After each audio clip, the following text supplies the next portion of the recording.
आया खाली हाथ हूँ मैं, ऐ खुदावंद करीम,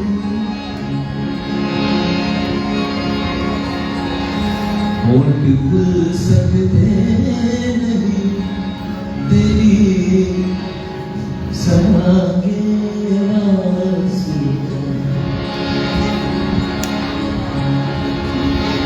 सख्त सख्त भी है मेरा दिल, तीरे सिया से खुदा,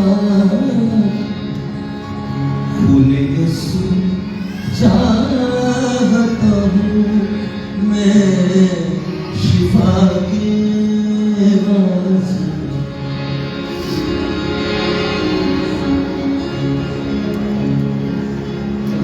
सबसे बड़ी क्वालिटी क्या है जब आप खुदा के अंदर आते हैं कि जिससे आपको बरकत मिल सके।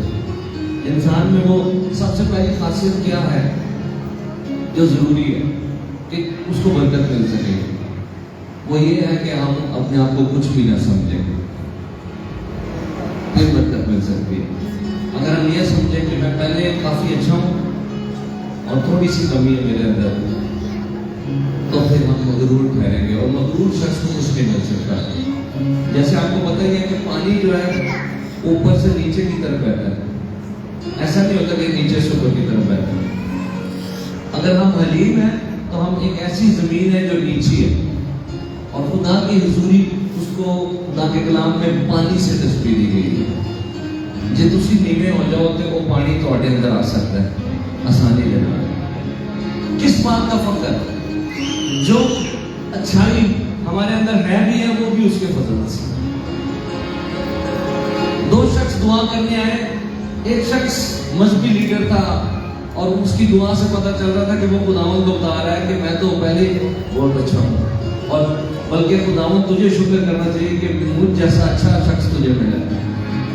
लेकिन दूसरा माशरे में सबसे बुरा समझा जाने वाला शख्स, महसूल लेने वाला, वो बरकत पा गया क्योंकि वो अपने आप को कुछ नहीं समझ रहा था।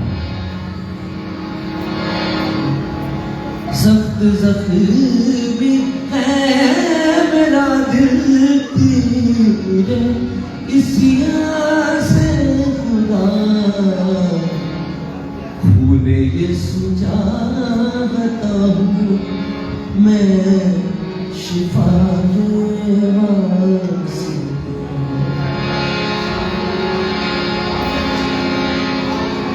मांगो तो तुम्हें, दरवाजा खटखटाओ तो तुम्हारे वास्ते, ढूंढो तो पाओगे। कौन कौन है जो मांगेगा? मांगेगा वही जो महसूस करता है कि मुझे उसकी जरूरत है। दुनियावी चीजें तो हर कोई मांग लेता है, मगर आए आज हम खुदावंद से कहें खुदावंद मुझे कुछ नहीं चाहिए, मुझे तू चाहिए। और ऐ गल वही मांगेगा जिन्होंने फील हो रहा है कि मैंने बहुत जरूरत है। किस किस को खुदावंद की जरूरत है? किस किस को उसके फजल की जरूरत है? आ चुका हूं तेरे दर पर अब दुआ के वास्ते,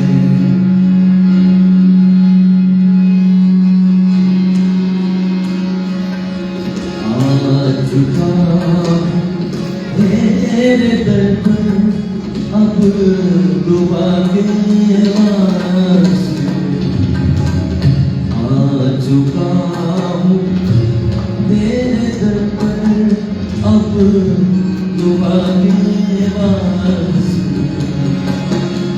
पाक रूह अब दीजिए और पाक मुझको कीजिए, पाक रूह अब दीजिए और पाक मुझको कीजिए। है ये इल्तिजा इब्ने खुदा के वास्ते, है ये इल्तिजा इतने बुला के आ चुका हूँ तेरे दर्पण अब तो आगे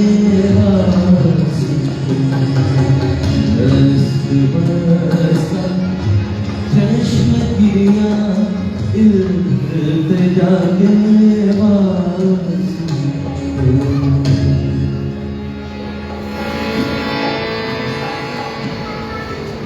ये पहाड़ भी मैदान हो जाएगा सहरा में भी एक राग बन जाएगा सहरा में भी एक राग बन जाएगा तेरे रूह से तेरे रूह से तेरे रूह से खुदा खुदा तेरे रूह से तेरे रूह से तेरे रूह से खुदा बच्चों भी तेरे रूह से तेरे रूह से तेरे रूह से खुदा खुदा क्या हो जाएगा हो जाएगा ये पहाड़ भी मैदान हो जाएगा सहरा में भी एक राग बन जाएगा सहरा में भी एक राग बन जाएगा तेरे रूह से तेरे रूह से तेरे रूह से खुदा खुदा तेरे रूह से तेरे रूह से तेरे रूह से खुदा खुदा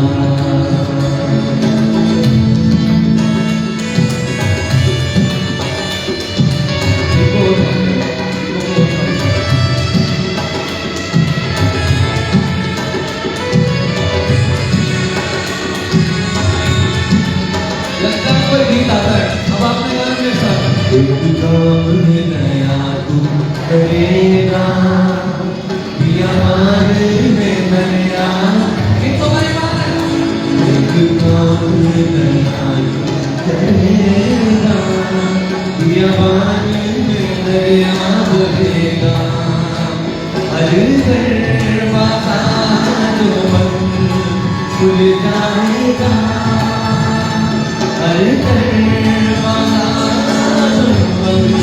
खुल जाएगा सहरा में भी एक राग बन जाएगा सहरा में भी एक राग बन जाएगा तेरे रूह से तेरे रूह से तेरे रूह से खुदा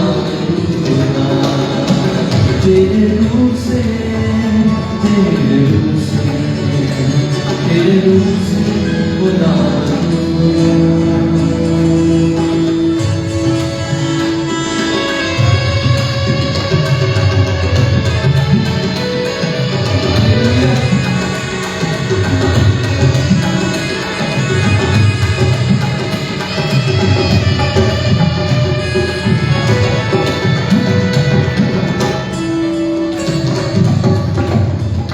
जब आंधी चलती है तो सब कुछ को उड़ा कर ले जाती है तेज आंधी का जैसे सनाया बस बादल यूं तेरी बहाना सबके तेज आंधी का जैसे सनाया बस बादल यूं तेरी ईमान के साथ कहना है आसमान जमीन पर उतर आएगा आसमान जमीन पर उतर आएगा सहरा में भी एक राग बन जाएगा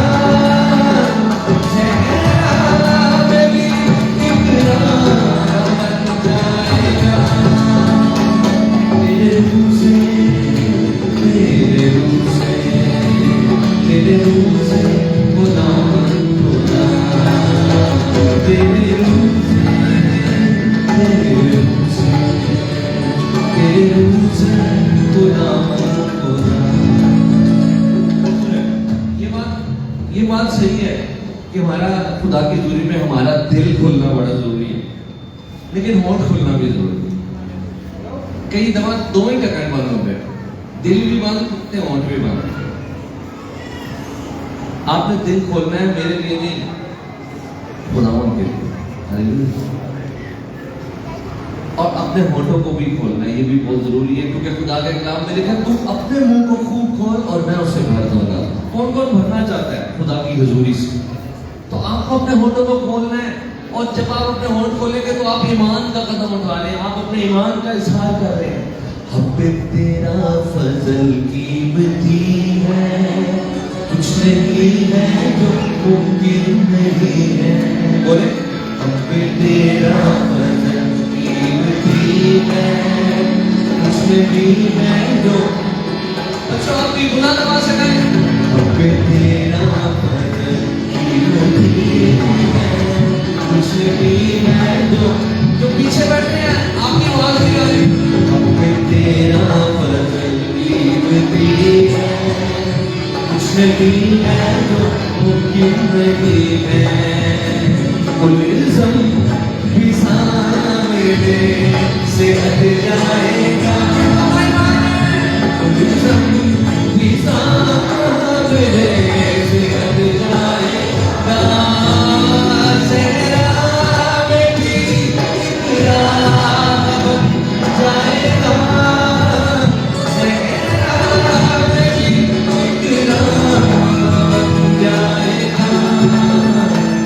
तेरे रूप से तेरे रूप से तेरे रूप से खुदा खुदा, तेरे रूप से तेरे रूप से तेरे रूप से खुदा। कोई कह रहा होगा जी पर मैं जी खाली गीत गा रहा, मुझे यह हो कुछ भी नहीं सकता है जो मेरी जिंदगी, क्योंकि ऐसा मुमकिन ही नहीं है। वो इसलिए क्योंकि तुम अपने वाल देख रहे हो, इतने बह के भी अपने वाल देखोगे तो बीपी लो ही होएगा कि कुछ नहीं हो सकता। यहाँ पे तो खुदाओं की तरफ देखना है। अगर अपनी तरफ देखेंगे तो आप कहेंगे आज कुछ नहीं हो सकता, यीशु की तरफ देखेंगे तो आप कहेंगे सब कुछ हो सकता है। मैं एक नया इंसान बनकर यहाँ से जाऊंगा। आप कहें खुदावन मेरे लिए सब कुछ करेगा, आवाज खोल के जरा, खुदावन मेरे लिए सब कुछ करेगा।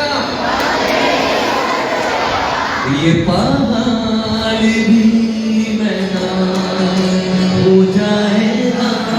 बच्चों अच्छी बात बनाए, ये पहाड़ भी मैदान हो जाएगा, सेहरा में भी एक राह बन जाएगा, सेहरा में भी एक राह बन जाएगा। तेरे रूप से तेरे रूप से तेरे रूप से खुदा खुदा, ये तेरे रूप से तेरे रूप से तेरे रूप से खुदा खुदा। आपको इस वक्त यहाँ पर ये नहीं कह रहा मेहनत कर, कोई ऐसी बात करके मैं मुतासिर हो जाऊं, कोई ऐसा बड़ा लफ्ज बोल कि मैं मुतासिर हो जाऊं और तुझे बरकत दे दूं। वो आप पर कोई बोझ नहीं डाल रहा, वो तो बोझ उठाने वाला खुदा है। वो सिर्फ कह रहा है मेरे पास आ, मेरे लिए अपने मटों को खोल, मुझसे मांग और मैं तेरे लिए आसमान को खोल दूंगा, और मैं तेरी जिंदगी के अंदर एक नया काम करूंगा। हम अक्सर खुदा के हुजूर में जो बड़ा काम है वो समझ रहे होते हैं कोई जिस्मानी मौजज़ा हो जाए, कोई मसला हल हो जाए। ये छोटे काम है, बड़ा काम है अगर कोई शख्स मसीह के खून से धुल जाए और उसकी नई जिंदगी शुरू हो जाए। और आज यहाँ पर कईयों की नई जिंदगी शुरू होने वाली है, आपके सोच कर भी नहीं आए थे, लेकिन जो इंसान से नहीं हो सकता कलाम में लिखा है वो खुदावंद से हो सकता है।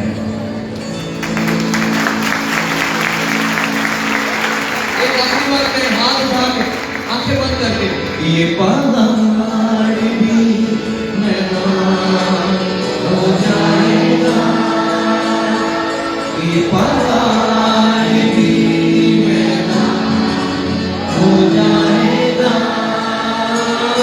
सहरा में भी इकरार बन जाएगा, सहरा में भी इकरार बन जाएगा। सोने चांदी से भी ज्यादा कीमती तू, हीरे मोती से भी ज्यादा कीमती तू, सोने चांदी से भी ज्यादा कीमती तू, हीरे मोती से भी ज्यादा, सोने चांदी से भी ज्यादा कीमती तू, हीरे मोती से भी ज्यादा कीमती तू, मेरे खुदा तू है सब कुछ तेरा, मेरे खुदा तू है सब कुछ मेरा। सोने चांदी से भी ज्यादा कीमती, हीरे मोती से भी ज्यादा कीमती, सोने चांदी से भी ज्यादा कीमती, हीरे मोती से भी ज्यादा कीमती, मेरे खुदा तू है सब कुछ मेरा, मेरे खुदा तू है सब कुछ मेरा।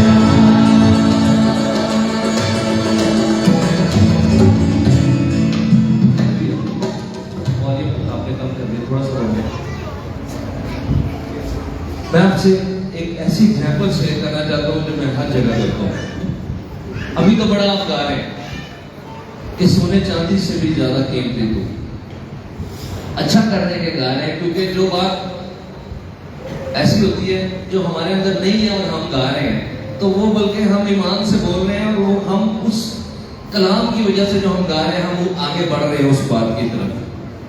हालांकि मैं अभी आपसे पूछूं और आपने जवाब नहीं देना, ये कल भी मैंने ये बात कही थी लाहौर में, अगर बाहर गवर्नमेंट की तरफ से ऐलान हो जाए कि हर शख्स को 10-10 करोड़ रुपया मिलेगा और अभी मिलेगा 10 मिनट में, और यहाँ पर मैं कह रहा हूँ कि खुदावंद की हुजूरी सबको मिलने वाली है,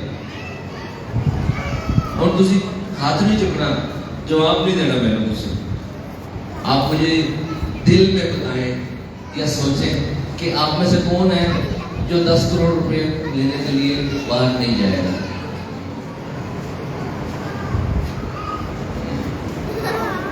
एक ऐसा शख्स जो अपने बेटे को कुर्बान करने के लिए जा रहा था, उसका नाम इब्राहिम था, क्योंकि खुदावंद ने कहा था, खुदावंद हमें अपने प्यार में आगे बढ़ा रहा है। जब हम ये गा रहे हैं तो उसका प्यार हमारी जिंदगी में बढ़ रहा है। तू कुदूस है, तू रहीम है, कोई तुझसा ना, तू अजीम है। अब आपकी बारी है। तू कुदूस है, तू रहीम है, कोई तुझसा ना,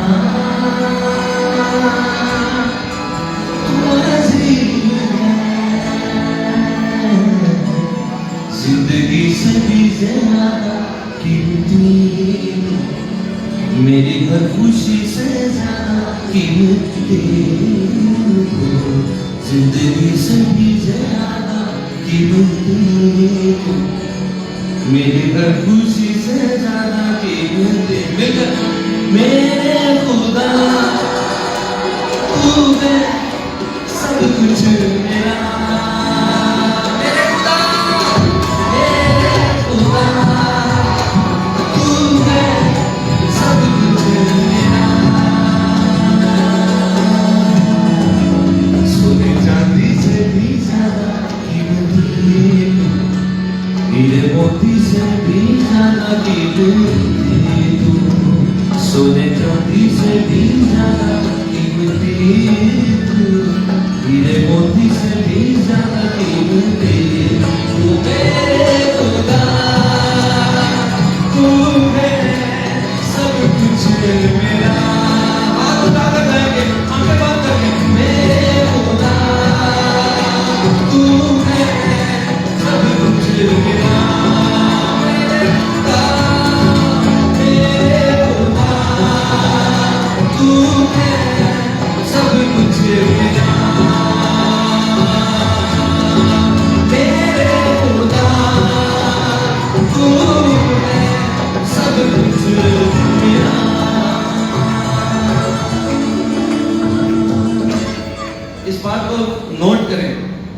मौसीकी की महफिल नहीं हो रही, मैं आपको गीत सुनाने के लिए यहाँ नहीं आया।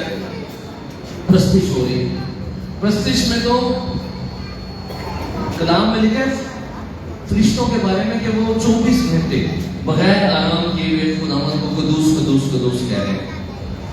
और हम उधर हो तो हम उन्हें कह रहे हो अगला गीत शुरू करो जी, तुसी कोई गल कहते जा रहे हो। क्योंकि प्रस्तिश में, क्योंकि गीत जो है वो खुद प्रस्तिश नहीं है, गीतों के जरिए हम प्रस्तिश कर रहे हैं। प्रस्तिश खुदा का प्यार है जो हमारे अंदर है, जो किसी सूरत में भी बाहर आ सकता है। जब वो बाहर आता है तो हम कहते हैं खुदावंद की प्रस्तिश हुई है।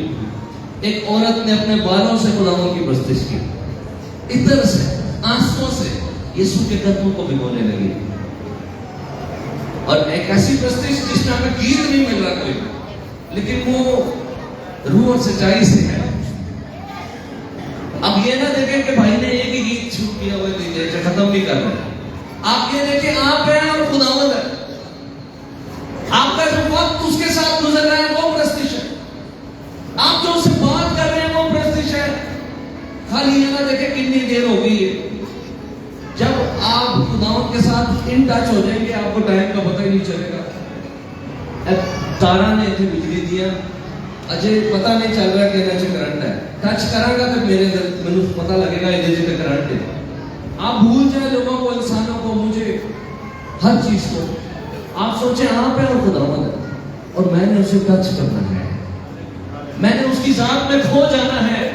और फिर मुझे ये होश ना रहे कि गीत एक ही चल रहा है या 10 हो गए। अपनी आंखें बंद करें, दोनों हाथ उठाएं आसमान की तरफ। मेरे खुदा तू है सब कुछ मेरा, यही कहते जाए मेरे खुदा तू है सब कुछ मेरा,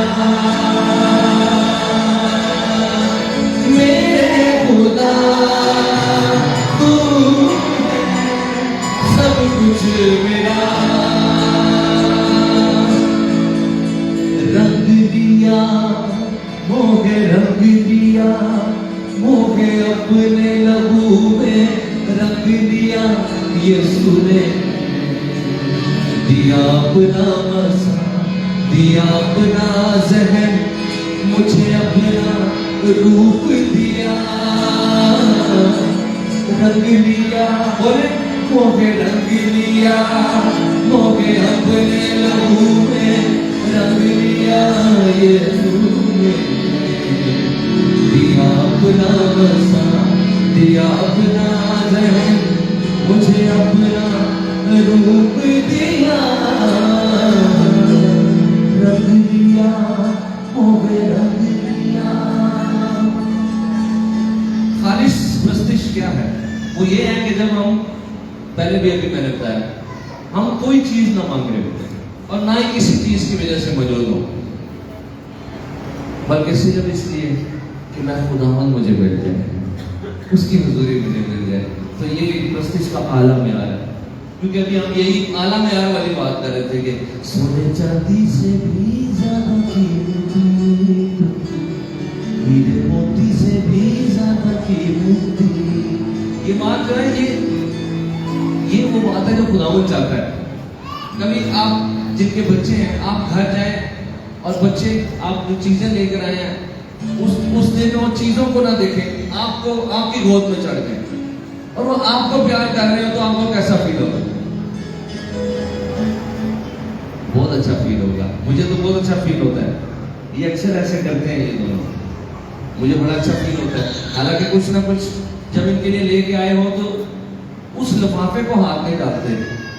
ये खुदा का शुक्र है, ये अभी बड़े अच्छे हैं ये बच्चे और मुझे प्यार करते हैं। लेकिन हम खुदावंद के पास जब आते हैं हम हमेशा लिफाफे को हाथ डालते हैं। आज नहीं जाना चाहिए, आज उसे शफात अली दुआ नहीं होती, आज तो उसे खाली कलाम है। आज तो वो ये जड़ा खाना में आके यही दसता है कि बस खुदावंद ਤੁਹਾਨੂੰ मिलेगा और कुछ नहीं मिलेगा, बस खुदावंद मिलेगा। नहीं, मैं नहीं जाना पाता। जिस इश्तिहार का लिखा हुआ है ना आज सिर्फ यीशु मिलेगा तो शायद काटा उन लोग की। क्या आप ऐसी जगह पर जाना पसंद करेंगे जिसके इश्तिहार पे लिखा हो आज सिर्फ यीशु मिलेगा?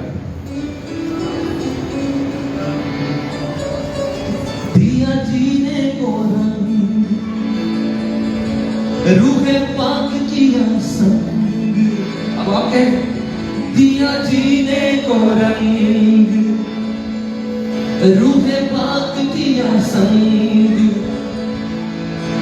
दिया जीने को रंग, रूहे पाक दिया संग, चौपान बनाओ एक अजब खुशी, एक अनोखा मजा, दिलो जान बनाओ संग लिया मोहे, संग लिया संग लिया मोहे, संग लिया मोहे, अपने लहू में रंग लिया, दिया अपना बसा, दिया अपना ज़हन, मुझे अपना रूप दिया, अपना आप उसने दे दिया। अभी भी हमें कुछ और चाहिए? अब तो मैं यही कहूंगा, खुदावंद कुछ भी ना मिले, मैं फिर भी तेरा हूं, क्योंकि जो तूने पहले ही मेरे लिए कर दिया है वो ही इतना ज्यादा है। अपना खून बहा दिया, कीमत अदा कर दी, अपना आप दे दिया, रंग लिया मोहे, रंग लिया मोहे, अपने लहू में रंग लिया, यीशु ने दिया अपना बसा, दिया अपना ज़हन, मुझे अपना रूप दिया, रंग लिया मोहे, रंग लिया मोहे, अपने लहू में रंग लिया, यीशु ने दिया अपना बसा, दिया अपना ज़हन, मुझे अपना रूप दिया, रंग लिया मोहे, रंग लिया। अब और कुछ नहीं चाहिए, अब जीना मसीह और मरना नफा, बोले अब जीना मसीह और मरना नफा, अब जीना मसीह और मरना नफा, जब हूँ ये भी यीशु के बिना जीना क्या जीना, कहता हूँ यही, मांग लिया मोहे, मांग लिया, मांग लिया मोहे, मांग लिया, यीशु ने दिया अपना बसा, दिया अपना ज़हन, मुझे अपना रूप दिया, रंग लिया मोहे, रंग लिया मोहे, अपने लहू में रंग लिया, यीशु ने दिया अपना बसा, दिया अपना ज़हन, मुझे अपना रूप दिया, रंग लिया मोहे, रंग लिया, रब खुदावंद बादशाह है,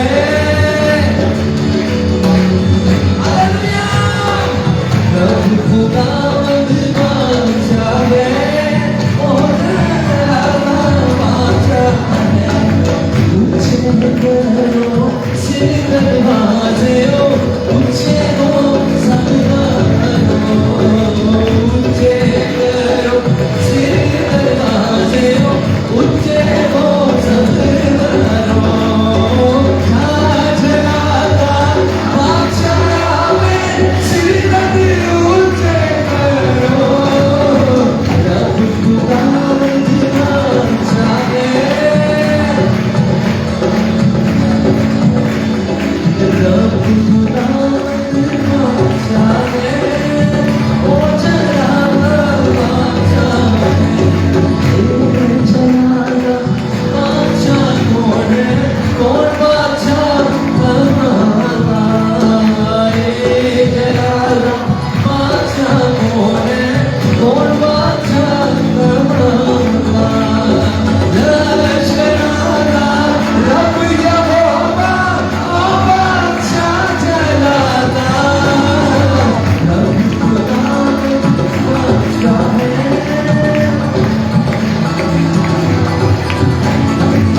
भी एक बादशाह था। वो बादशाहों के जो महल के दरवाजे होते हैं वो ऊंचे बनाए जाते हैं ताकि पता चले कि ये बादशाह के महल का दरवाजा है, यहाँ से बादशाह गुजरता है। वो इतना हम्बल था, बादशाह होकर भी इतना हलीम था। वो अपने महल के दरवाजों को कह रहा है कि तुम्हारे सिर ऊंचे बनाए गए हैं मेरी वजह से कि मैं बादशाह हूं, लेकिन जो मेरा बादशाह है वो इतना ऊंचा है कि अभी भी तुम्हें और ऊंचा होना पड़ेगा। तब भी बात नहीं बनेगी, क्योंकि वो बादशाह जिसकी रान और जिसकी पोशाक पर ये उसका नाम लिखा हुआ है, खुदावंदों का खुदावंद और बादशाहों का बादशाह, वो बादशाह जिसने कांटों का ताज पहन लिया, उसके लिए तालीम जाए।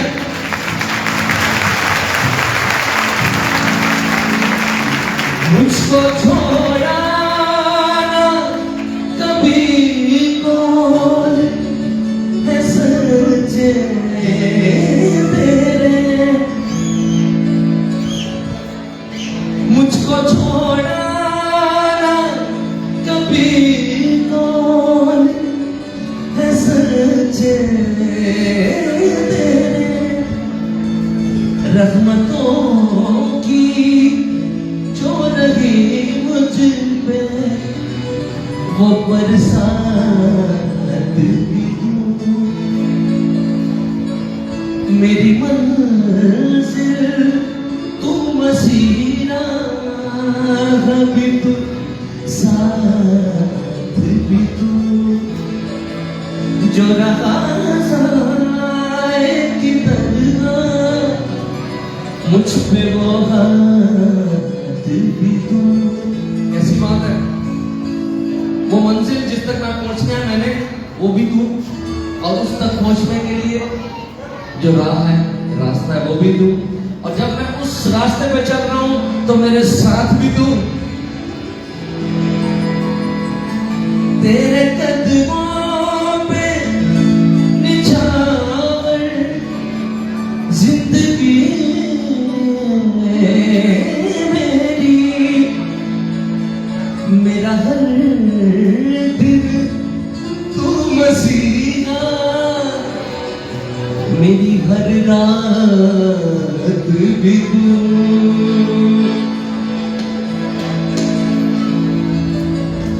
आपको मैं बताना चाहता हूँ, एक मिसाल देना चाहता हूँ, ये तो देखिए भाई, सोचो ये हारमोनियम पादी साहब और रख दीजिए 50,000 का, इन्हें तो लिया होगा ज्यादा तो ज्यादा, पाकिस्तानी सेट लग रहे हैं, क्यों जा सब उन्होंने ज्यादा पता है। 50,000 का है सेट, कितने का है? 50,000 का। और मैं कहा या भाई कह कि जी मैं लैके जाना है, मैं 1 करोड़ रुपया देगा कि मैंने दे दे, हूँ उन्होंने खरीद लिया 1 करोड़ रुपए का, हूँ मैं दसो होने कितने का?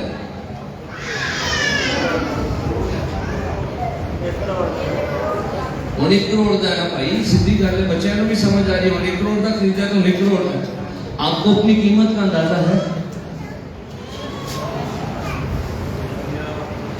उसने आपको अपने खून से खरीद लिया है।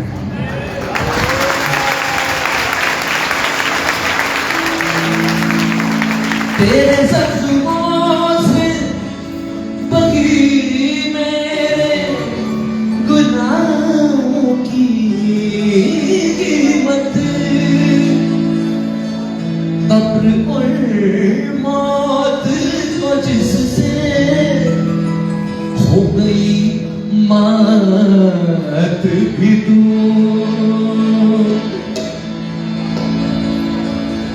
हालेलुया। तबले के साथ भी एक अंदर गाइड के साथ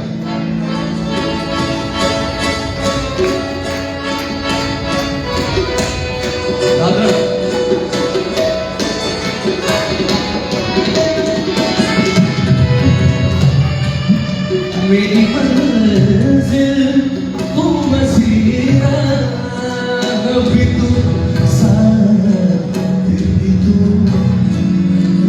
मेरी मंजिल तू मसीहा भी तू, साथ भी तू, जो रहा साए की तरह मुझ पे वो हाथ भी तू मेरी मंजिल।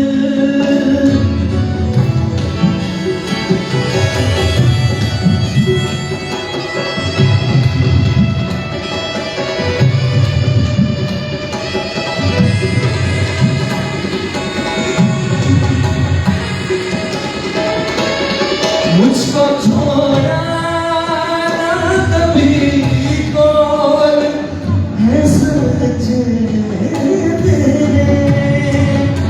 हालेलुया। मुझको छोड़ा कभी कौन है सच तेरे। रहमतों की जो रही मुझ पे वो बरसात भी तू। रहमतों की जो रही मुझ पे वो बरसात भी तू।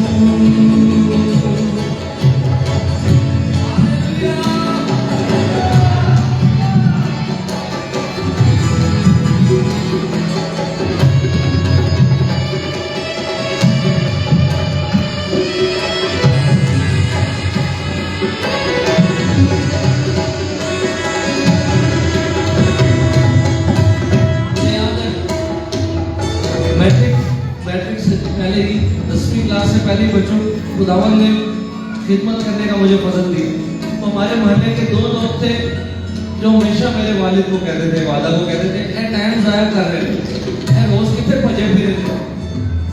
ऐसे रूल कुदस जब हमारी जिंदगी में आता है तो खिदमत की आग लग जाती है।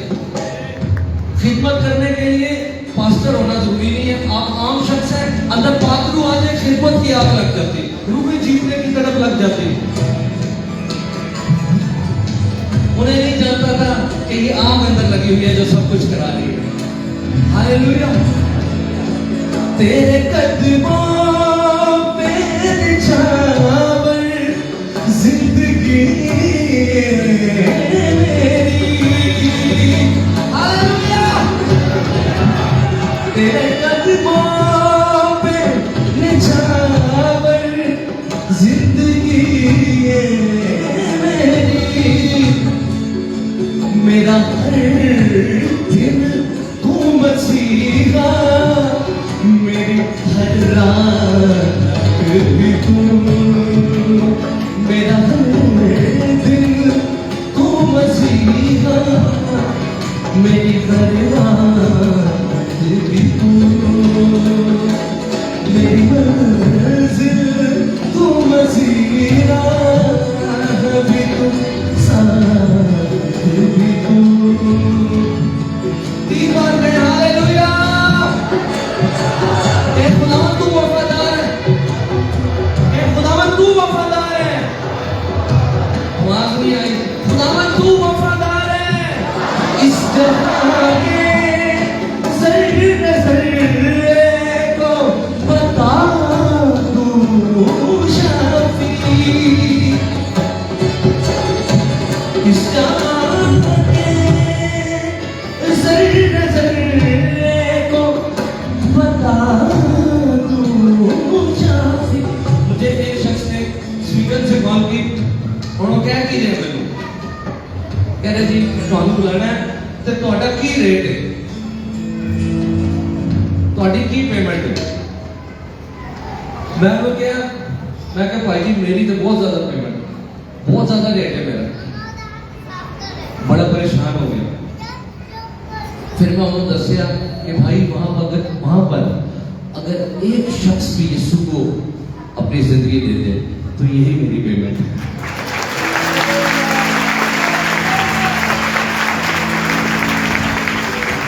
ना पैसे के लिए, ना इज्जत के लिए, ना दौलत शोहरत के लिए, बल्कि सिर्फ मसीह के लिए। जिंदा रहना मेरे लिए मसीह है। इस जहां के जर्रे जर्रे को बता दूं शाफी। इस जहां के जर्रे जर्रे को बता दूं शाफी। जो है मेरा हूँ मैं जिसका, वो फकत साथ ही हूँ। जो है मेरा हूँ मैं जिसका, वो फकत साथ ही हूँ। मेरी मंजिल वो वसीला साथ भी हूँ। जो रहा जाएगी तन्हा मुझ पे होगा भी हूँ। मेरी मंजिल तू वसीला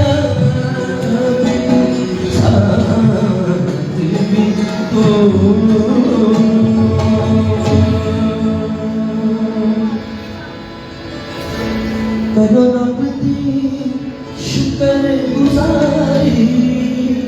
हाथ उठाकर आंखें बंद करके ऊंची आवाज में करो रब दी शुक्रगुजारी। नेकी निकली है उसको सारी, नेकी निकली है उसको सारी। सदाती करने रहमत सारे रब की, सदाती करने रहमत सारे रब की। काश सुराइल में मोरे बोले, काश सुराइल में मोरे ओदी उस तकलीफ मुँह खोले, ओदी उस तकलीफ मुँह खोले। सदाती करने रहमत सारे रब की, सदाती करने रहमत सारे रब की। अभी हम इबादत के उस सेशन में दाखिल हो गए जब हम खुदाओं का कलाम सुनेंगे। उससे पहले ही हम चाहते हैं कि ये हिस्सा अदा हो जाए जो जरूरी होता है हर इबादत में। हम अपने हदीये खुदाओं के जोर लेकर आएंगे।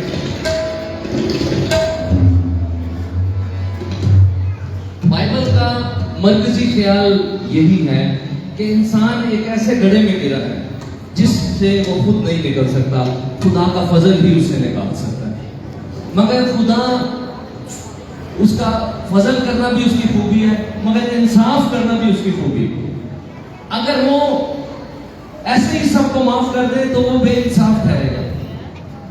जरूर था कि इंसान जिस गड्ढे में गिरा है और जो नुकसान उसने किया है उस नुकसान की कीमत भी अदा हो और सजा भी भुगती जाए। ये दोनों काम खुदावंद ने खुद कर दिए, उसने कीमत भी अदा कर दी और हमारे हिस्से की सजा भी अपने ऊपर ले ली। जोरदार ताली जाए। करो रब दी शुक्रगुजारी, करो रब दी शुक्रगुजारी। नेकी निकली है उसको सारी, नेकी निकली है उसको सारी। सदाती करने रहमत सारे रब की, सदाती करने रहमत सारे रब की। मैं एक बात जरूर करना चाहता हूँ। आप खुदा के खादम ने और खुदा के लोगों ने ये प्रोग्राम सारा तरतीब दिया। आप में से कौन कौन खुश है?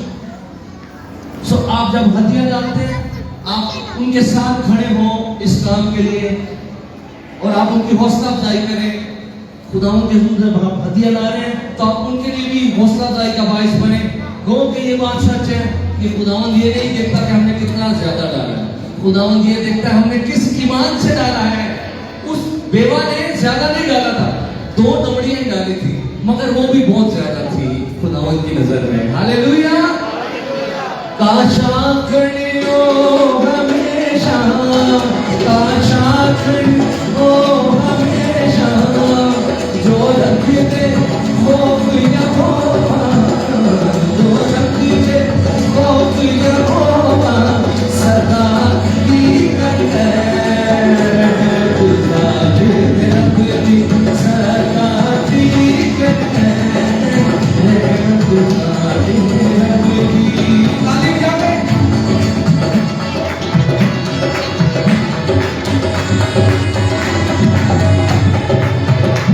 हारून ते करते सारे, हारून ते करते सारे, काशाकड मार के डाले, काशाकड मार के डाले, सदा दीपन है रहमत सारे, सदा दीपन है रहमत सारे। एक और गीत गाएंगे, कौन सा भला? यीशु नाम, यीशु नाम, यीशु नाम, यीशु नाम, यीशु नाम, यीशु नाम, अच्छा गाओ। यीशु नाम, यीशु नाम, यीशु नाम, यीशु नाम, यीशु नाम, यीशु नाम, यीशु नाम, यीशु नाम, यीशु नाम।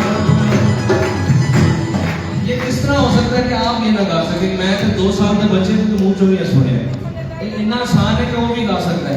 यीशु नाम, यीशु नाम, यीशु नाम, यीशु नाम।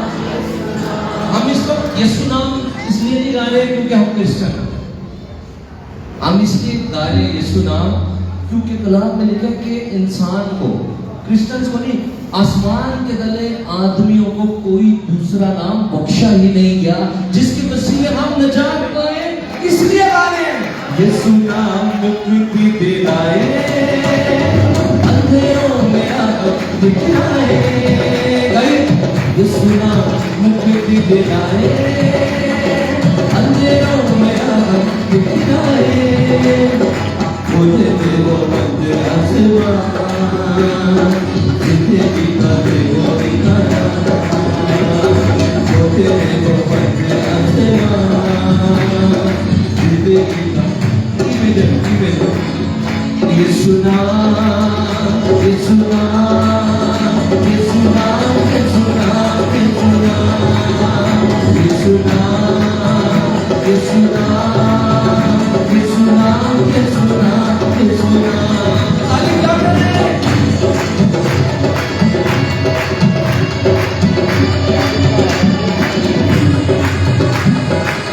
उस पर लहू जो बहा है, दिल का दुनिया है, उस पर लहू जो बहा है, दाग है दिल का दुनिया है, तेरे मेरे पापों का बोझा, जिंदगी का देखो दिखाया।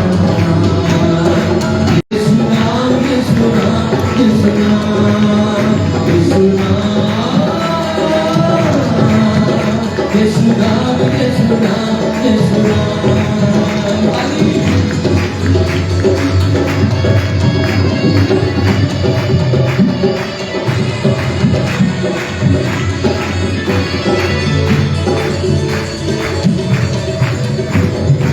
छुप जाओ कदमों में सारे, फतिहा के मारो तुम नारे, छुप जाओ कदमों में सारे, फतिहा के मारो तुम नारे, दुनिया को दे दो ये पैगाम, जिंदगी का देखो इकारा, दुनिया को दे दो ये पैगाम, जिंदगी का देखो इकारा। यीशु नाम, यीशु नाम, यीशु नाम, यीशु नाम, यीशु नाम, यीशु नाम, यीशु नाम, यीशु नाम, यीशु नाम, यीशु नाम, जिंदगी का जवान, जिंदगी का देखो इकारा, यीशु नाम, जिंदगी का जवान, जिंदगी का देखो इकारा। यीशु नाम, यीशु नाम, यीशु नाम, यीशु नाम, यीशु नाम, यीशु नाम, यीशु नाम, यीशु नाम, यीशु नाम।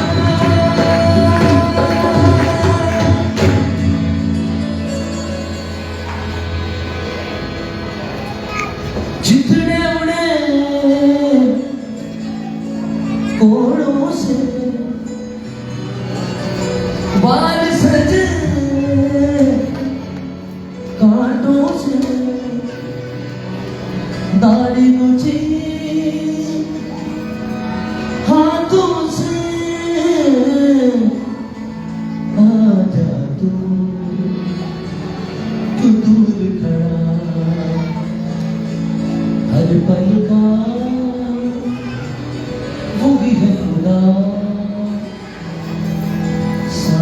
का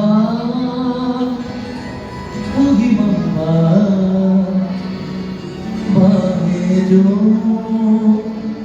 फैलाए खड़ा आजा तू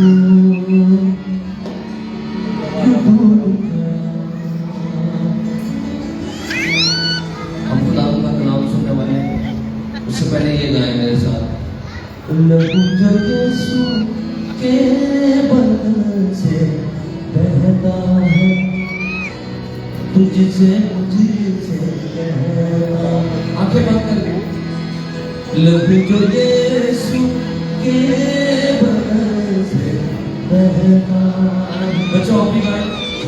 तुझसे मुझसे कहता। क्या कहता है?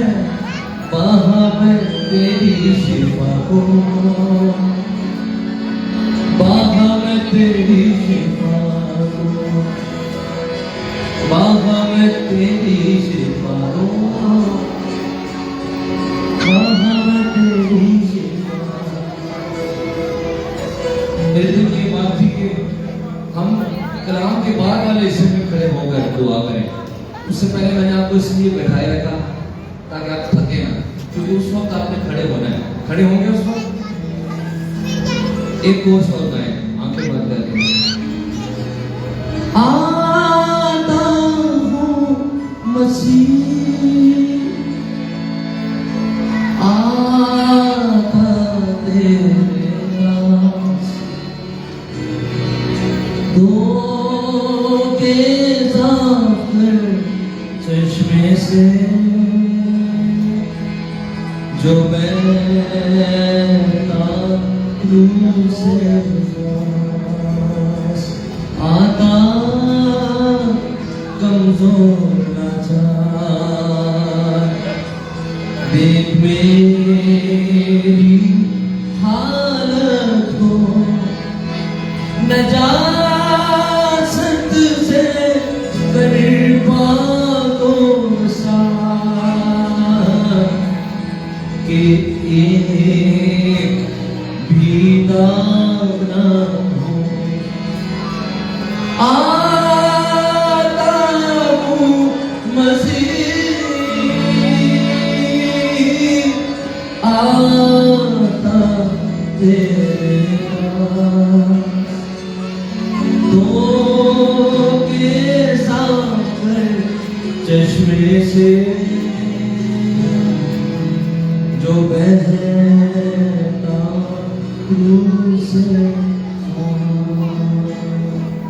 खुदावंद हम तेरी खात्मा के लिए दुआ करते हैं, तेरे कलाम को सुनने के लिए तैयार है। तू हमसे बात कर, हमसे बोल, यीशु के नाम में आमीन। खुदावंद की खात्मा को इसी सना आरिफ को मैं खास करता हूँ तो वो सामने है और खुदावंद का कलाम को हम वेलकम करेंगे।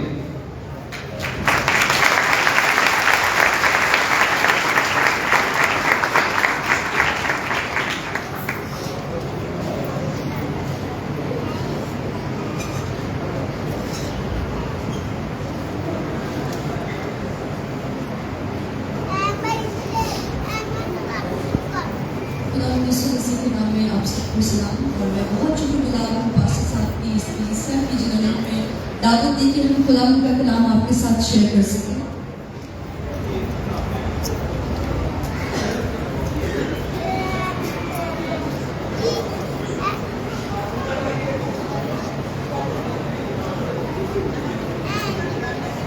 जितनी देर में ये हमारी सेटिंग हो रही है, मैं आप सबके बहुत शुक्रगुजार कि आप बहुत देर से यहाँ बैठे हैं। लेकिन एक और भी बात है, आपको पता है आप बड़े खास लोग हैं। आपको लग रहा होगा हम बड़ी देर से बैठे हुए हैं, आप तो फायदे में हैं, क्योंकि खुदावंद अपनी बरकत जो यहाँ पर नाज़िल फरमा रहा है, आप सब उसको हासिल कर रहे हैं। ये आम दुनिया जो बाहर घूम फिर रही है, ये फैसिलिटी, ये ब्लेसिंग उनके पास नहीं है। तो आप बड़े खास लोग हैं। आइए हम अपने खुदावंद के लिए बहुत सी भरपूर तालियां बजाएं। Hallelujah, hallelujah.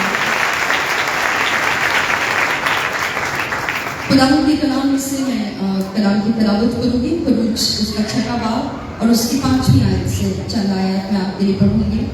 और यहाँ लिखा है, खरूज की किताब के 6 बाब की 5वीं आयत। और मैंने बनी इस्राएल के कराहने को भी सुनकर, जिनको मिस्रियों ने गुलामी में रख छोड़ा है, अपने उस अहद को याद किया है। सो तू बनी इस्राएल से कह कि मैं खुदावंद हूँ, और मैं तुमको मिस्रियों में बोझों के नीचे से निकाल लूंगा, और मैं तुमको उनकी गुलामी से आजाद करूंगा, और मैं अपना हाथ बढ़ाकर और उनको बड़ी बड़ी सजाएं देकर तुमको रिहाई दूंगा, और मैं तुमको ले लूंगा कि मेरे कौम बन जाओ, और मैं तुम्हारा खुदा हूँ, और तुम जान लोगे कि मैं खुदा हूँ, तुम्हारा खुदा हूँ, जो तुमको मिस्रियों के बोझों के नीचे से निकालता हूँ, और जो इस मुल्क को इब्राहिम और इसहाक और याकूब के देने की कसम मैंने खाई थी, उसमें तुमको पहुंचाकर उसे तुम्हारी मिरास कर दूंगा। खुदा मैं हूँ। आमीन। खुदा मूसा से फरमा रहा है ये सब कुछ, और हम ये जानते हैं ये बहुत ही तारीख का एक ऐसा अहम वाक्य है, और बाइबल की तारीख का भी बहुत बड़ा और बहुत अहम वाक्य है, जब खुदा बनी इस्राएल को मिस्र की गुलामी से निकालता है। और मैं थोड़ी सी डिटेल इसलिए मैं भी जानना चाहूँगी क्योंकि बहुत से बच्चे भी हमारे साथ मौजूद हैं और शायद उनको पहले से ये सब कुछ नहीं पता। और मूसा को खुदावंद ने चुना इस बात के लिए कि वो खुदावंद की कौम बनी इस्राएल को निकाले गुलामी में से। और एक मुश्किल बात खुदावंद ने मूसा से कही है, और खुदावंद कह रहा है कि तुम जा और बादशाह से कह कि तुम्हें जाने दो ताकि तुम मेरी इबादत करो। और खुदावंद ने उससे ये वादा किया कि मैं तुम्हें जिस मुल्क का वादा मैंने किया था इब्राहिम, इसहाक और याकूब से, यानी मुल्क के किनार को मैं तुम्हें दूंगा और तुम उस मुल्क में जाओगे। क्योंकि ये जो बनी इस्राएली थे ये गुलामी में थे, खुदावंद के लोग गुलाम बन चुके थे। और ये किस तरह गुलाम बने थे? क्योंकि जब सारी दुनिया में काल आया था तो हम जानते हैं कि जो यूसुफ है वो तो पहले ही पहुंच चुका था मिस्र में, वो वहां का हाकिम बन चुका था, और वो ही एक शख्स था जिसको खुदावंद ने चुना था कि बहुत से लोगों की जिंदगियां बचाए इस तरह से कि उसने अनाज जमा किया। और जब बनी इस्राएली भी भूखे मरने लगे तो याकूब अपने बच्चों को लेकर और वो लोग भी मिस्र में आ गए, वहां बसने लगे। लेकिन जब यूसुफ मर गया तो नया बादशाह भी आ गया, और लोग जानते नहीं थे कि ये बनी इस्राएली कौन है, यूसुफ कौन था। अब ये लोग गुलाम बन चुके थे, ऐसी गुलामी जिसमें मुशक्कत थी, जिसमें मेहनत थी, जिसमें शायद मार पीट भी थी, और बनी इस्राएली कुछ अच्छी कंडीशन में नहीं थे, वो बहुत दुख उठा रहे थे। और ये तो बहुत जबरदस्त खबर है कि मूसा को खुदा ने इस्तेमाल किया है। और मैं इस बात को बिल्कुल जल्दी जल्दी आपको बताऊंगी ताकि सबको समझ आए कि जब मूसा जाता है फिरौन के पास और उसको जाकर कहता है कि तू हमें जाने देता कि हम जाकर अपने खुदावंद की इबादत करें, तो आपका क्या ख्याल है कि उसने जाने दिया होगा?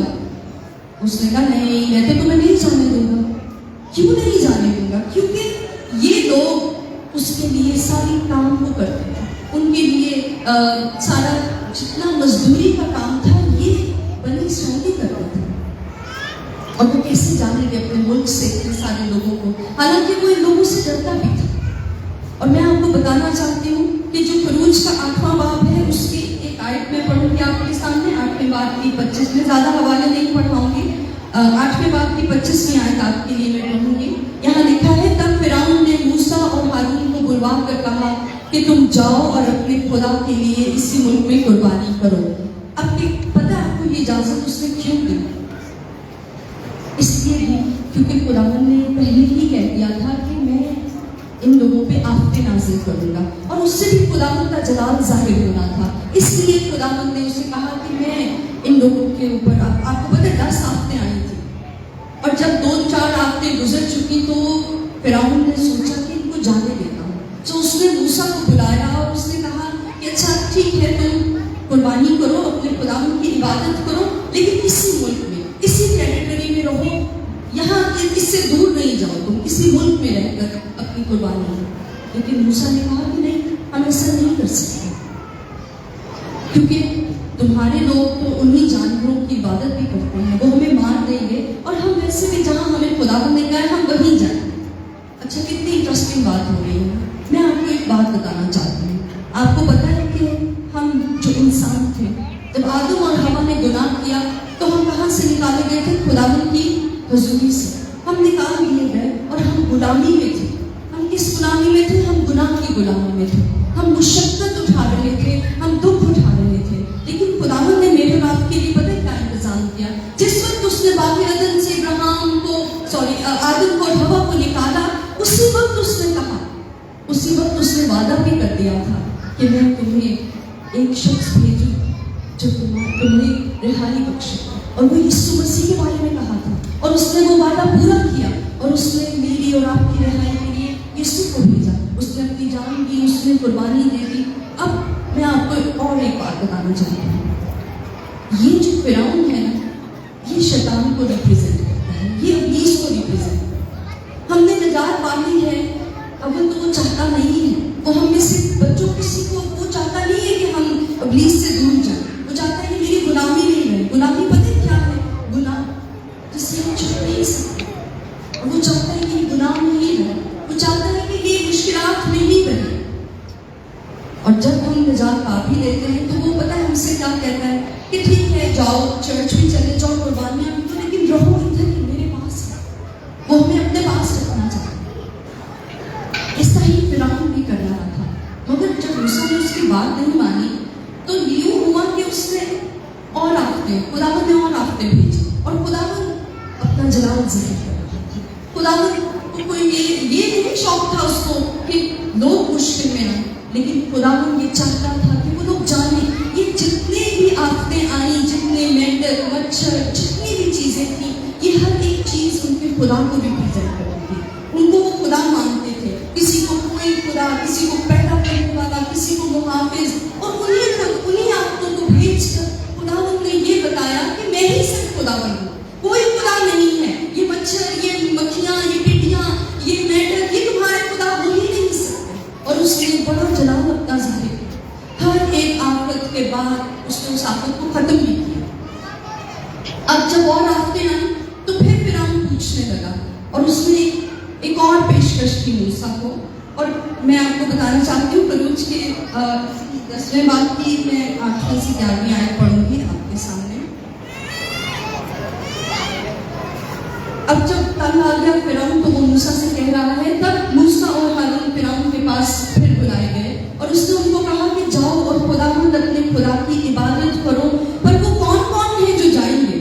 मूसा ने कहा कि हम अपने जवानों और बुढ़ों और अपने बेटों और बेटियों और अपनी भेड़ बकरियों और अपने गाय बैलों समेत जाएंगे, क्योंकि हमको अपने खुदावंद की ईद करनी है। तब उसने उनको कहा कि खुदावंद ही तुम्हारे साथ रहे, मैं तो जरूर ही तुमको बच्चों समेत जाने दूंगा। खबरदार हो जाओ, इसमें तुम्हारी खराबी है। नहीं, ऐसा नहीं होने पाएगा। सो तुम मर्द ही मर्द जाकर खुदावंद की इबादत करो, क्योंकि तुम यही चाहते थे। वो फिरौन के पास से निकाल दिए गए।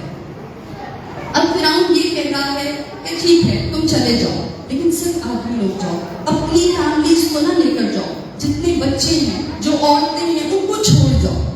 वो जानता था कि ये सब चले गए, अगर ये सब चले गए तो मेरे पास नहीं रहेंगे, लेकिन अगर इनके घराने रह जाएंगे तो ये वापस आएंगे। अब प्लीज हमारे साथ क्या करता है? वो भी कहता है कि ठीक है, कल तूने निजात पा ली है, हमारे घरानों को निजात पाने नहीं देता। इनको जरूरत नहीं है खुदावंद की।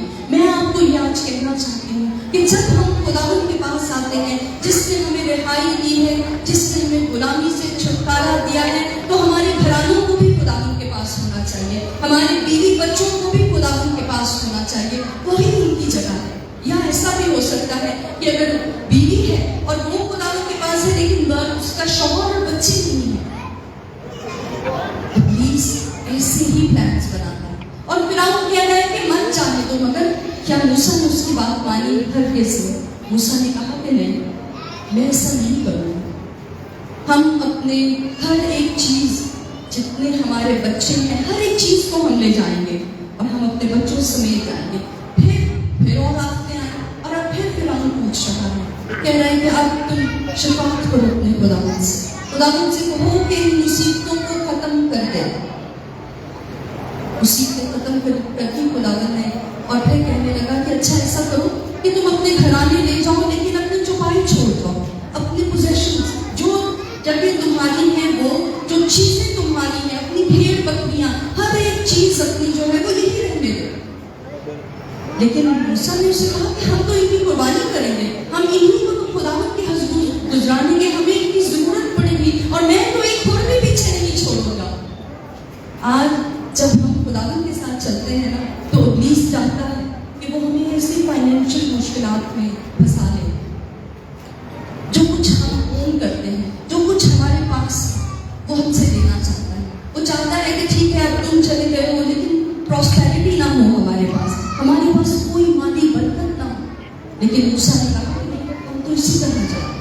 और फिर एक आखिरी फाइनल आफर, और ये खुदा जो था उनका आखिरी खुदा, जो फिरौन द अल्टीमेट पावर, वही था जिसको वो खुदा मानते थे। इसको फिरौन ने डायरेक्ट हिट किया और उसका अपना पहलौठा मारा गया।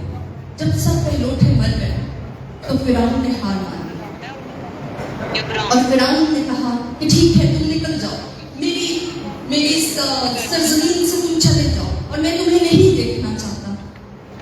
आपको एक बात बताना चाहती हूँ, मेरे और आपके यीशु ने पता किसको शिकस्त दी है? इब्लीस को, शैतान को उसने हराया है। सलीब पर जब उसने अपनी जान दी, उसने अपना लहू बहाया, तो उसने मौत पर फतह पाई, उसने इब्लीस पर फतह पाई है। हालेलुया। और इब्लीस ने उसने तंग आकर ये तो कह दिया कि चले जाओ।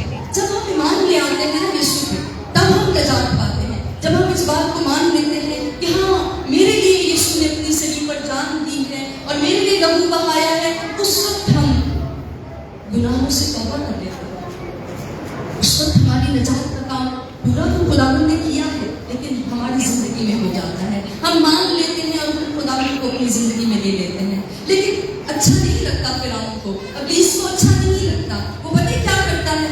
वो पीछा करता है, वो फिर आपके पीछे आता है। ऐसे ही किया उसने। जब उसने देखा कि मिस्र से चले गए हैं बनी इस्राएली और इतनी बड़ी कौम कुछ चली गए, तो उसने सोचा मुझे हार तो मैं गया हूँ, मेरा बेटा भी मुझसे चला गया है, छिप गया है, लेकिन मैं इनको नहीं छोड़ूंगा, मैं इनको हासिल करूंगा वापस। और वो उनके पीछे जाता है अपने रथ लेकर। इब्लीस भी ऐसा ही होता है, क्योंकि वो यीशु के लहू की कुदरत का मुकाबला नहीं कर सकता। जब हम उसके लहू से धुल जाते हैं ना, तो वो कुछ नहीं कर सकता हमारी जिंदगी के बारे में, लेकिन वो पीछा जरूर करता है। वो हमारे पीछे आता है इसलिए कि वो चाहता है कि हम इसको वापस ले लें। और अब हुआ क्या है? अब जिंदगी की मुश्किलात और बढ़ गई है बनी इस्राएल के लिए। जरा एक लम्हे को सोचें कि क्या मुश्किलात थी उनकी मुश्किलात ये थी कि उनके साथ बच्चे थे, उनकी मुश्किल ये थी कि उनके साथ बूढ़े थे, उनका सामान, उनके मवेशी, बहुत सी चीजें, यहाँ तक कि मूसा यूसुफ की हड्डियों को भी ले गया था। कितना कुछ उनके पास था जो वो संभाले हुए थे। अब खुदावंद उनको एक ऐसे रास्ते से लेकर गया कि जहाँ थोड़ा लंबा तो था, तो अगर वो ये जानता था कि अगर वो उनको एक रास्ता जो किनारियों की तरफ से जाता था, अगर वो वहां से जाए तो ये वापस मुड़ जाएंगे। खुदावंद जानता था उनके दिलों। सो खुदावंद जब उनको एक रास्ते से लेकर गया, तो आप सब जानते हैं कि उस रास्ते पर क्या था? एक बड़ा समंदर। ये समंदर कोई छोटी मुश्किल है, और वो समंदर सामने था और पीछे फिरौन आ रहा था। लेकिन एक बात मैं आपको बताना चाहती हूँ कि जब ये सब कुछ हो रहा था ना, तो खुदावंद खुद उनके साथ था। आप सोचे कि खुदावंद अगर ऊपर से लेकर नीचे तक यहाँ एक पिलर हो जिसमें आग लगी हो, तो क्या हमें नजर नहीं आएगा? नजर आएगा ना।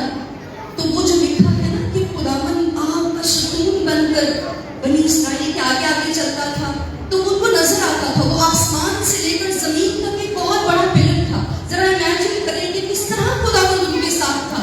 कितनी बड़ी बात है। वो सब कुछ अपनी आंखों से देख रहे हैं। वो खुदावंद को अपनी आंखों, क्योंकि वो खुद खुदावंद उस शतून में मौजूद था, और वो दिन के वक्त बादल का शतून बनकर उनके साथ रहता था। और कलाम में लिखा है, इसी फरूज की किताब में लिखा है कि वो शतून उनसे जुदा नहीं होता था, खुदावंद उनके आगे से नहीं हटता था, खुदावंद खुद उनके साथ था। लेकिन ये जिनके साथ खुदावंद खुद था, जब उन्होंने ये देखा कि पीछे से रथ आ रहे हैं, तो वो बुड़बुड़ाने लगे। अपनी मुश्किल को देखकर मूसा के पास जाते हैं और कहते हैं कि मूसा, हमें इसलिए निकाल कर लेकर आया है, हम तो मुश्किलात में आ गए हैं, हम वही बेहतर थे, हम वही मर जाते अगर हमने ऐसे ही मरना था। अब देखने में सोचा जाए तो ऐसा लगता है कि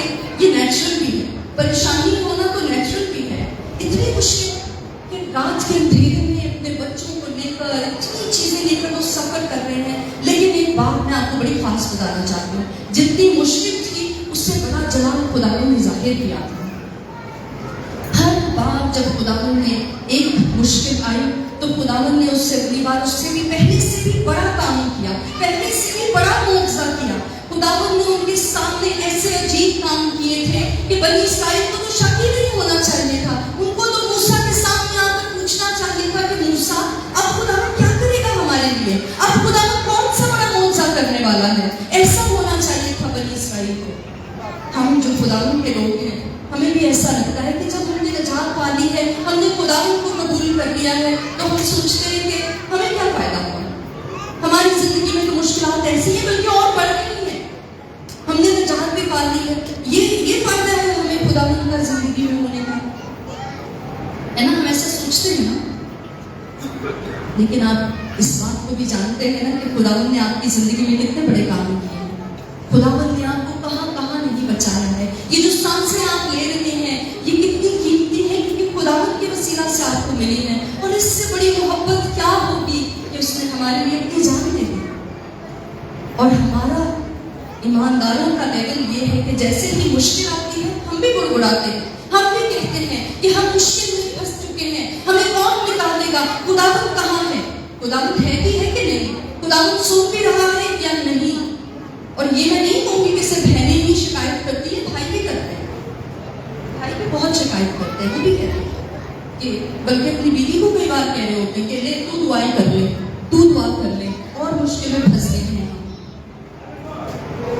खुदावंद अपना जलाल जाहिर करता है जब भी हमारी जिंदगी में मुश्किलात आती हैं। खुदावंद पिछली बार से ज्यादा आपकी जिंदगी में अपना जलाल जाहिर करता है, ज्यादा बड़ा मुआवजा करता है। और ऐसा ही खुदावंद ने किया। जब फिरौन आ रहा था तो वो डर गया। अब वो सोच रहे हैं कि हम मर जाएंगे। लेकिन एक और हवाला हम पढ़ेंगे 10वें बार,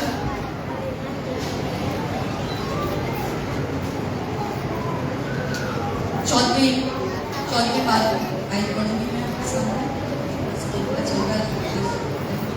4वीं बात की 13वीं आयत पढ़ूंगी आपके सामने। और यहाँ लिखा है जब वो बहुत तंग कर रहे थे मूसा को, तो मूसा ने उनसे क्या कहा।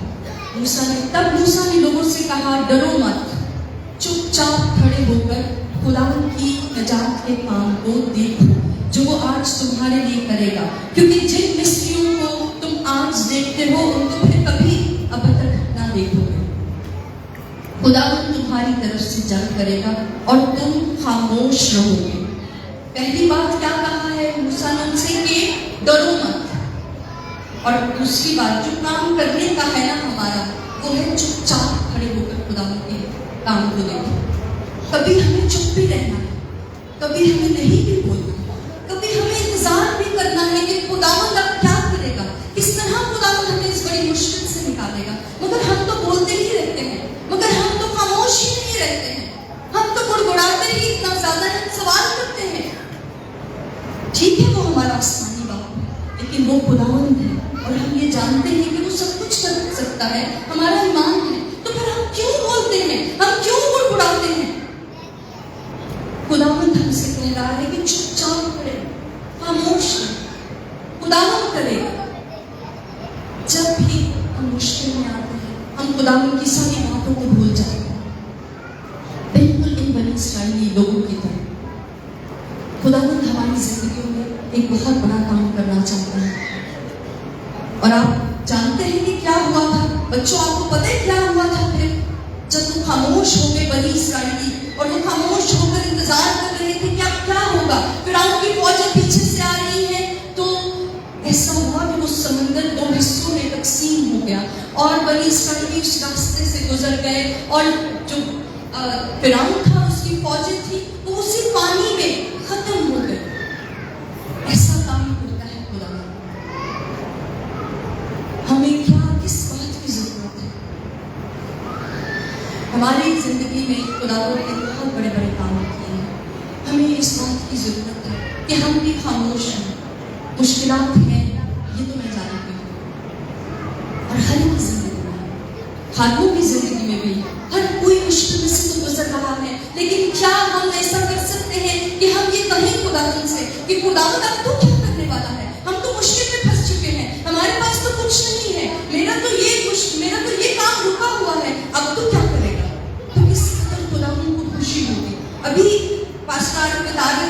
बात कर रहे थे अपनी और अपने बच्चों के रिलेशनशिप के बारे में कि उन्हें बहुत अच्छा लगता है जब बच्चे उनसे मोहब्बत करते हैं। तो हमारा आसमानी बाप वो इंतजार में रहता है, और जब हम शिकायत ही करते रहते हैं, गुड़गुड़ाते ही रहते हैं और हर वक्त यही कहते रहते हैं कि खुदावंद अब क्या होगा, अब क्या होगा, तो खुदावंद का दिल रंजीदा होता है। खुदावंद बनी इसराइल से भी रंजीदा तो होता था, मगर फिर भी उसकी मोहब्बत ऐसी थी अपने लोगों के लिए कि वो हर बार उनके लिए एक बहुत बड़ा मुआवजा करता था, और इससे आगे भी वो उनको लिए ही चला, वो उनकी जरूरतें पूरी करता ही रहा, यहाँ तक कि उनको मुल्क किनान में पहुंचाया। उस वादा की हुई सरजमीन में वो ले गया। मैं आपको बताना चाहती हूँ कि जब यीशु मसीह इस दुनिया में रहा तो उसने हमसे वादा किया, उसने अपने लोगों से वादा किया था। उसने कहा था कि मैं जाता हूँ ताकि तुम्हारे लिए जगह तैयार करूँ।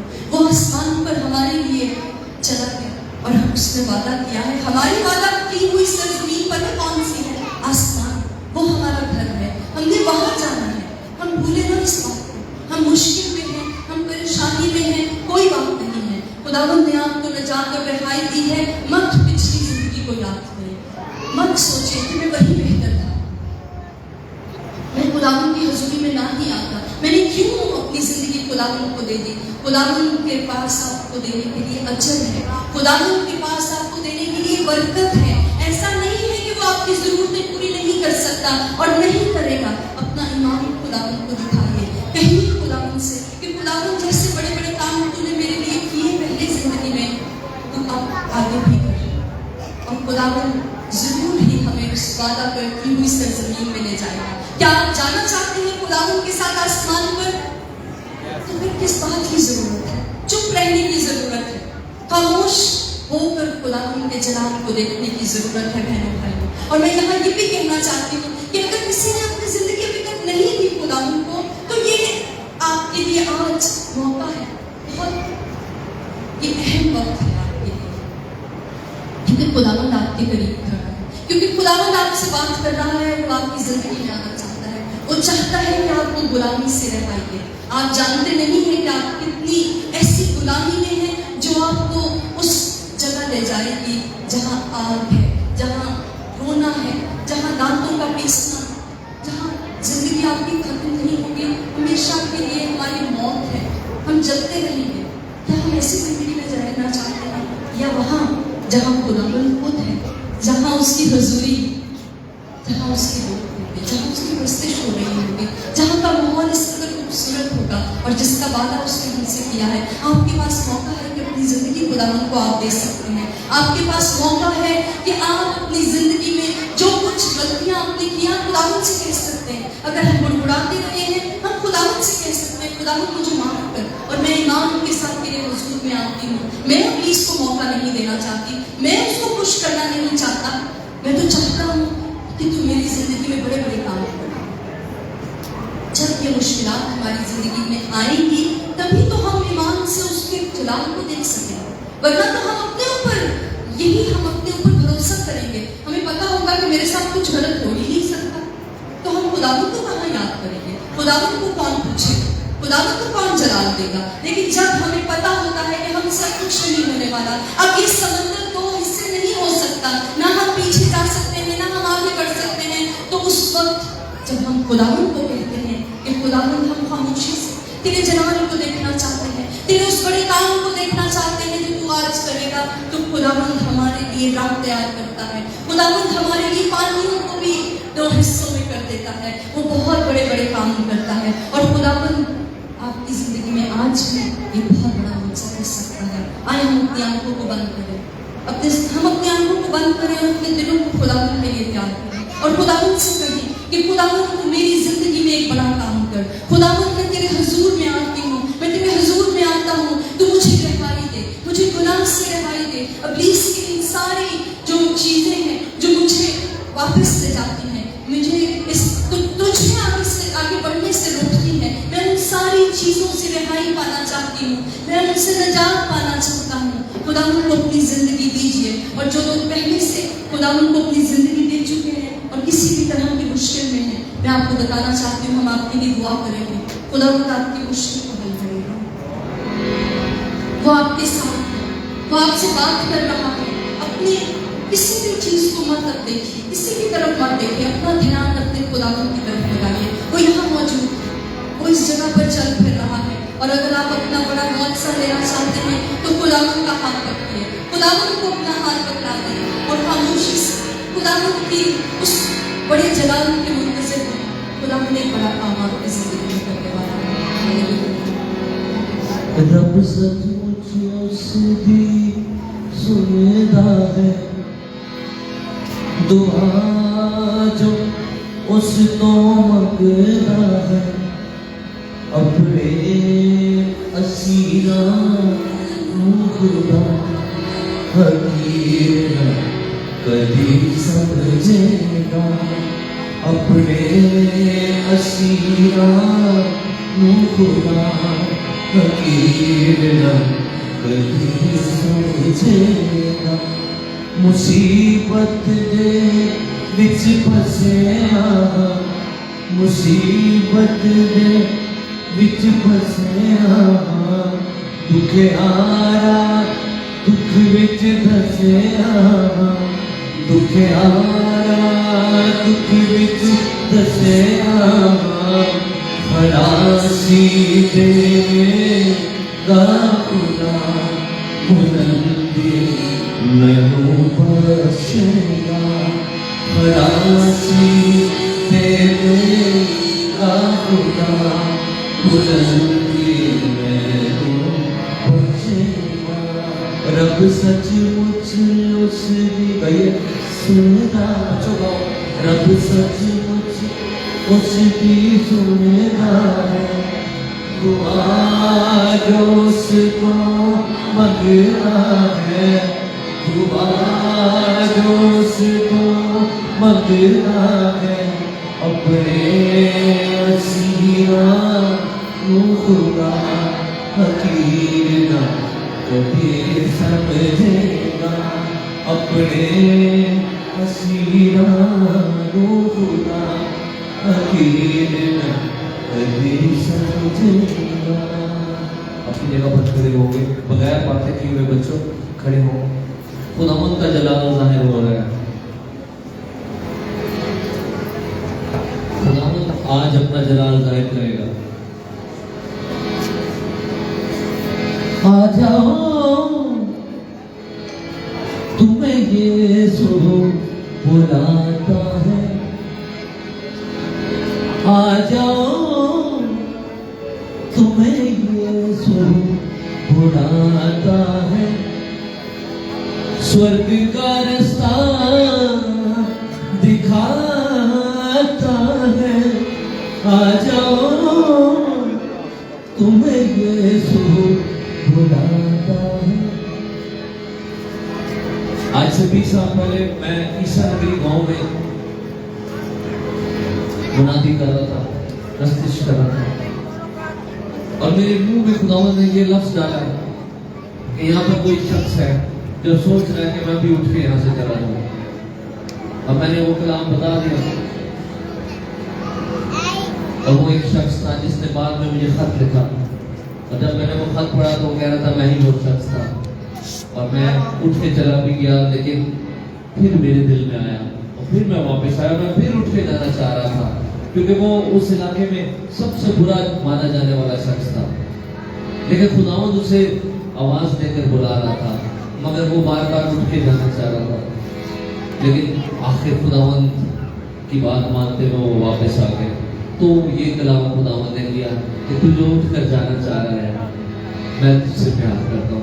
और वो शख्स ना सिर्फ वहां पर बचा, बल्कि वो खुदावंद की खिदमत करने लगा और रूहें जीतने लगा।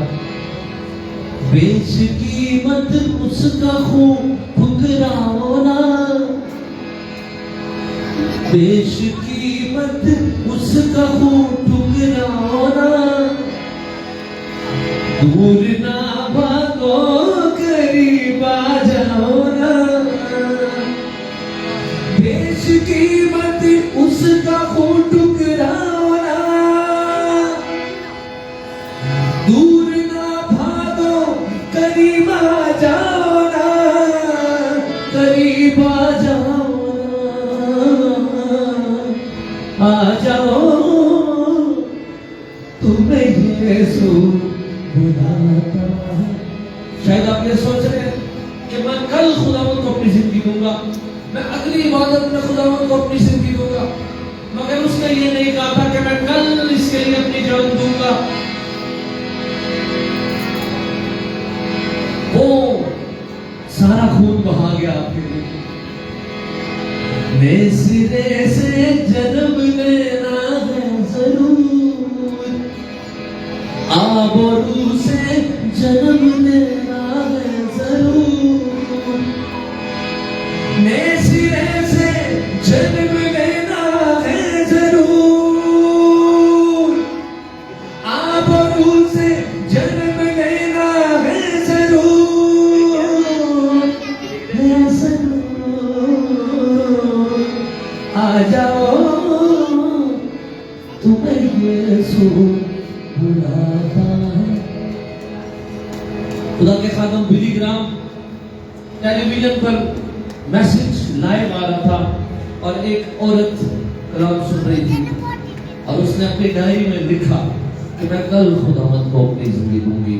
मैंने कलाम सुना है, मैं समझ गई हूँ, मगर उसी दिन एक हादसे में उसकी डेथ हो गई और वो डायरी उसकी लाश के पास पड़ी थी जिसमें ये लिखा था कि मैं कल खुदावंद को अपनी जिंदगी दूंगी। दुश्मन बहुत चालाक है, वो हमें कल के चक्कर में जो कभी नहीं आना डालता है। खुदा के कलाम में लिखा है आज ही निजात पाने का दिन है, ये घड़ी है अब है तौबा का समा, फिर न जाने हम कहाँ और तुम कहाँ। ये घड़ी है अब है तौबा का समा, फिर न जाने हम कहाँ और तुम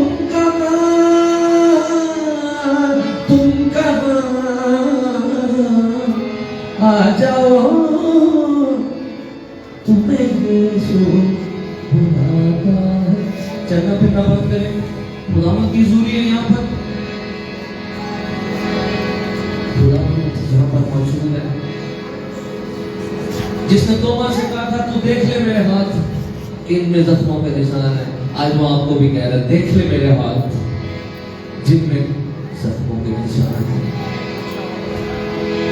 किस कदर अर्ज़ा लगाई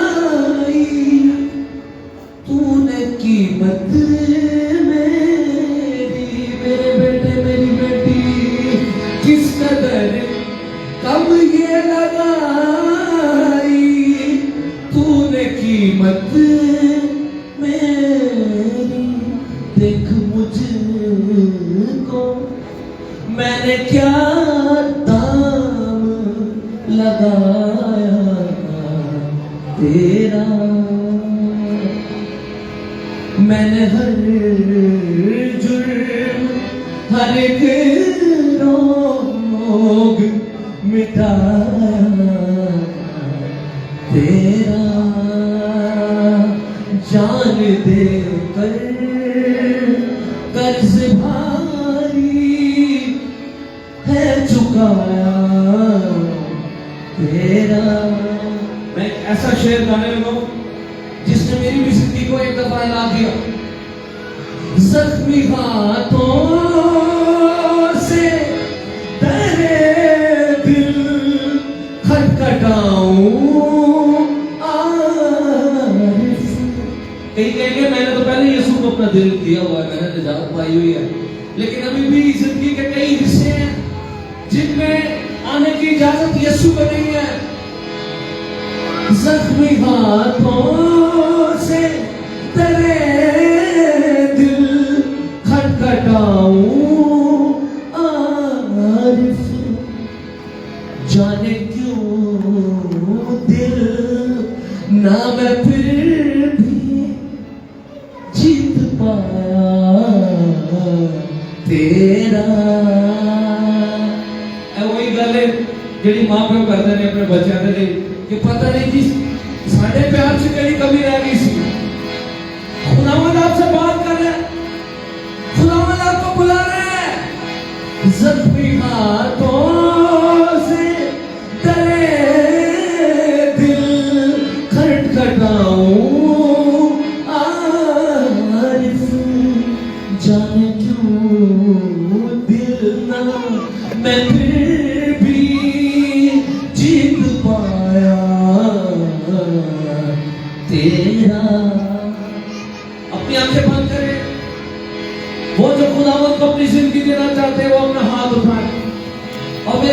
हुआ करे। खुदावन मैं आता हूं,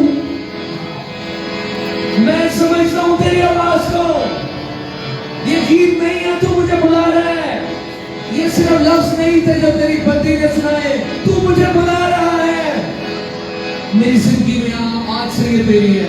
ए खुदावन आज से मैं तेरे लिए हूं।